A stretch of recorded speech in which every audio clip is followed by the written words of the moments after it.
আসসালামু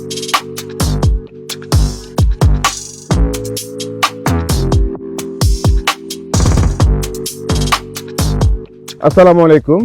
Yamaha FZ সিরিজের bike লাভারদের জন্য ইয়ামাহা এফজেড হাইব্রিড এই বাইকের রিভিউ নিয়ে আজ চলে আসলাম। চলুন আমরা এই বাইক চালিয়ে আপনাদেরকে এই বাইকের সম্পর্কে কিছু তথ্য দিই।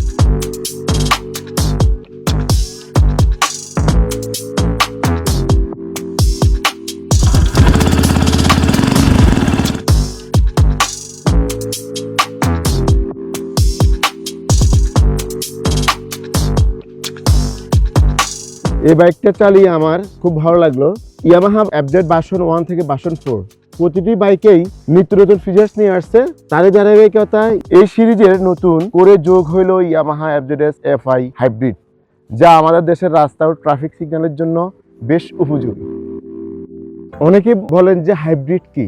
হাইব্রিড মানে হচ্ছে এই বাইকের পেট্রোল ইঞ্জিনের সাথে এসএমজি যুক্ত থাকায় যা স্টার্ট নেওয়ার সময় বাড়তি পাওয়ার দেয়, ফলে স্টার্ট হয় স্মুথ এবং মাইলেজেও সাধারণত 150 সিসি চেয়ে একটু বেশি।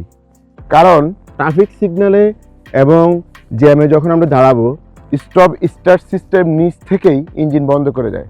আবার ক্লাচ ধরার পরেই এই বাইকটি নিজেই স্টার্ট নিয়ে নেয়। এতে করে এই বাইকের আপনার মাইলেজ বেশি পাওয়া যাবে। রাইডারদের সেফটির কথা চিন্তা করে আছে এবিএস, তাই ব্রেক করলেও চাকা লক হয় না। ট্র্যাকশন কন্ট্রোল সিস্টেম থাকায় স্লিপ করে পড়ে যাওয়ার সম্ভাবনা অনেকটা কমে যাবে।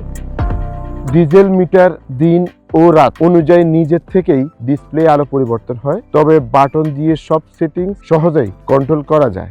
এছাড়াও গিয়ার ইন্ডিকেটর থাকায় গিয়ার বুঝতে সুবিধা হয়, তাই রাইড হয় আরও স্মুথ ও কমফোর্ট। আমার মতে সিটি এবং হাইওয়েতে দুটোতেই সমানতালে খুব ভালো পারফরমেন্স দিবে। সব মিলিয়ে বাইকটা আসলে খুব স্মার্ট একটি বাইক। এফজেড সিরিজ এবং এফজেড লাভারদের জন্য স্টাইলিশ একটা বাইক। তো যারা এই ভিডিওটি দেখেছেন সবাই লাইক কমেন্ট শেয়ার করে আমাকে উৎসাহ করবেন এবং সঙ্গে থাকবেন। পরবর্তী দেখা হবে অন্য কোনো বাইক রিভিউতে। সেই পর্যন্ত সবাই ভালো থাকবেন, সাবধানে বাইক চালাবেন। Yes Yamaha.